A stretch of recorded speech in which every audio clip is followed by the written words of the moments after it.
പ്രിയമുള്ളവരെ, ഏവർക്കും സ്നേഹവന്ദനം. ഇന്നത്തെ മിഡിൽ ഈസ്റ്റ് സംഘർഷങ്ങൾ സാധാരണയായിട്ട് മാധ്യമങ്ങളിൽ ഇസ്രായേൽ ഇറാൻ സംഘർഷം അല്ലെങ്കിൽ തീവ്രവാദം, അതും അല്ലെങ്കിൽ പലസ്തീൻ പ്രശ്നം എന്ന രീതിയിൽ അവതരിപ്പിക്കപ്പെടുകയാണ്. എന്നാൽ വാസ്തവത്തിൽ ഗൾഫ് രാജ്യങ്ങളായ Saudi Arabia, United Arab Emirates, Qatar, Kuwait, Bahrain തുടങ്ങിയ രാജ്യങ്ങളുടെ കാഴ്ചപ്പാടിൽ ഈ യുദ്ധത്തിന്റെ പിന്നിൽ നിരവധി രാഷ്ട്രീയ, മത, സാമ്പത്തിക കാര്യങ്ങൾ ഉണ്ട് എന്നുള്ളത് നമുക്കറിയാം. ഗൾഫ് രാജ്യങ്ങളുടെ ദൃഷ്ടികോണത്തിൽ നിന്ന് പ്രധാന കാരണങ്ങൾ എന്തൊക്കെയാണെന്നുള്ളതാണ് ഞാൻ വിശദീകരിക്കാൻ ആഗ്രഹിക്കുന്നത്. ഒന്നാമതായിട്ട് ഇറാന്റെ ശക്തി വികസനത്തെക്കുറിച്ചുള്ള ഭയം. ഗൾഫ് രാജ്യങ്ങൾക്ക് ഏറ്റവും വലിയ ആശങ്കയാണ് ഇറാൻ എന്ന രാജ്യത്തിന്റെ ശക്തി വർദ്ധിക്കുന്നത്. ഗൾഫ് രാജ്യങ്ങൾ കരുതുന്നത് ഇറാൻ മിഡിൽ ഈസ്റ്റ് മേഖലയിൽ സ്വാധീനം വർദ്ധിപ്പിക്കുവാൻ തൊക്കെ ശ്രമിപ്പിക്കുന്നു എന്നുള്ളതാണ്. ഉദാഹരണമായിട്ട് ലെബനനിൽ ഹെസ്ബുള്ള എന്ന സംഘടനയ്ക്ക് പിന്തുണ നൽകുന്നത്, ഇറാഖിൽ ഷിയ മിലീഷ്യകൾക്ക് സ്വാധീനം നൽകുന്നത്, യമനിൽ ഹുയ്ത്തി മൂവ്മെന്റിന് പിന്തുണ നൽകുന്നത്, സിറിയയിൽ ബഷർ അൽ കാറിന് പിന്തുണ നൽകുന്നത്. അപ്പൊ ഈ സ്വാധീന വ്യാപനത്തെ ചില ആളുകൾ വീക്ഷിക്കുന്നത് ഇറാനിയൻ ക്രസന്റ് അഥവാ ഇറാന്റെ സ്വാധീന വളയം എന്നായി വിശേഷിപ്പിക്കുകയാണ്. രണ്ടാമതായിട്ട് സുന്നി ഷിയ ശക്തി പോരാട്ടം. മിഡിൽ ഈസ്റ്റിലെ രാഷ്ട്രീയത്തിൽ മതപരമായ വിഭജനം വലിയ പങ്ക് വഹിക്കുന്നു എന്നുള്ളത് നമ്മൾ വിസ്മരിച്ചുകൂടാ. ഗൾഫ് രാജ്യങ്ങൾ പ്രധാനമായും സുന്നി മുസ്ലിം ഭരണകൂടങ്ങളാണ് ഉള്ളത്. ഇറാൻ ഒരു ഷിയ ഇസ്ലാമിക രാഷ്ട്രവുമാണ്. അപ്പൊ ഈ സംഘർഷം ശക്തമായത് ഇറാനിയൻ റവല്യൂഷന് ശേഷം 1979 ശേഷമാണ്. അപ്പൊ ഈ വിപ്ലവത്തിന് ശേഷം ഇറാനിലെ നേതാക്കൾ അവരുടെ ഇസ്ലാമിക വിപ്ലവ ആശയം മറ്റ് രാജ്യങ്ങളിലേക്ക് പടർത്താൻ ശ്രമിക്കുന്നുവെന്ന് ഗൾഫ് രാജ്യങ്ങൾ വളരെ കൃത്യമായിട്ട് മനസ്സിലാക്കുകയും അതുകൊണ്ട് തന്നെ അവർക്ക് അതിനകത്ത് ഭയവുമുണ്ട്. മൂന്നാമതായിട്ട് എണ്ണ വ്യാപാര മാർഗങ്ങളുടെ നിയന്ത്രണമാണ്. മിഡിൽ ഈസ്റ്റ് ലോകത്തിലെ ഏറ്റവും പ്രധാനപ്പെട്ട എണ്ണ വിതരണ മേഖലയാണെന്നുള്ളത് നമുക്കറിയാം.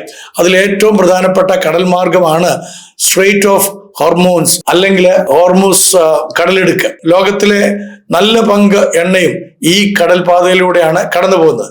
ഈ കടൽപാത യുദ്ധം കാരണം അടയുകയാണെങ്കിൽ, ഇപ്പോൾ അടഞ്ഞ് പല ഭാഗങ്ങളിലേക്ക് പോകുന്നില്ല, അപ്പൊ അങ്ങനെ അടയുകയാണെങ്കിൽ ലോകത്തെ എണ്ണവില വളരെ കുത്തനെ കൂടും എന്നതിന് യാതൊരു സംശയമില്ല.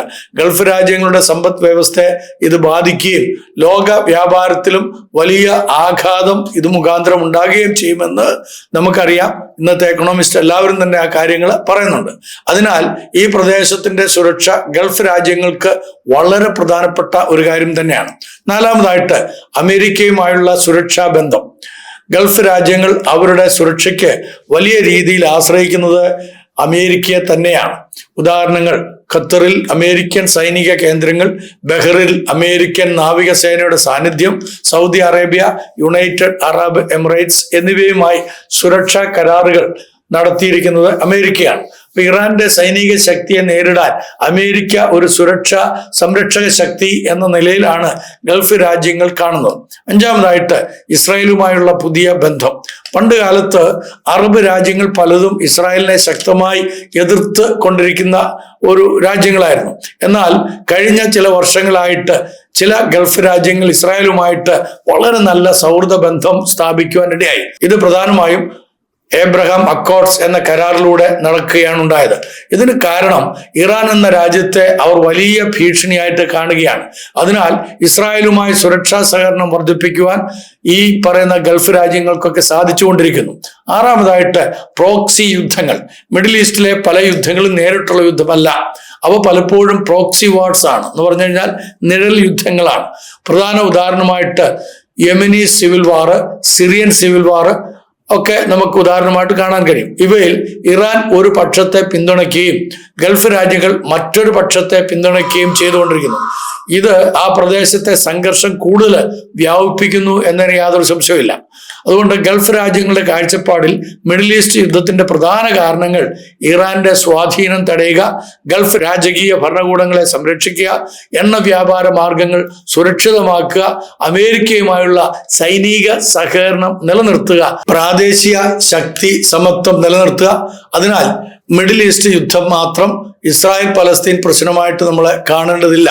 മറിച്ച് പ്രാദേശിക ശക്തികളുടെ രാഷ്ട്രീയ മത്സരവും സുരക്ഷാ ആശങ്കകളും ചേർന്ന ഒരു വലിയ രാഷ്ട്രീയ സംഘർഷം തന്നെയാണ്. അതുകൊണ്ട് ഈ സംഘർഷം പെട്ടെന്നൊന്നും തന്നെ അയയുകയില്ല. അതിന് പ്രധാനപ്പെട്ട ചില കാരണങ്ങളുണ്ട്. ഞാൻ നിങ്ങളുമായിട്ട് അത് പങ്കുവെക്കുന്നിടം വരെ വീണ്ടും കാണും വരെയും നന്ദി, നമസ്കാരം.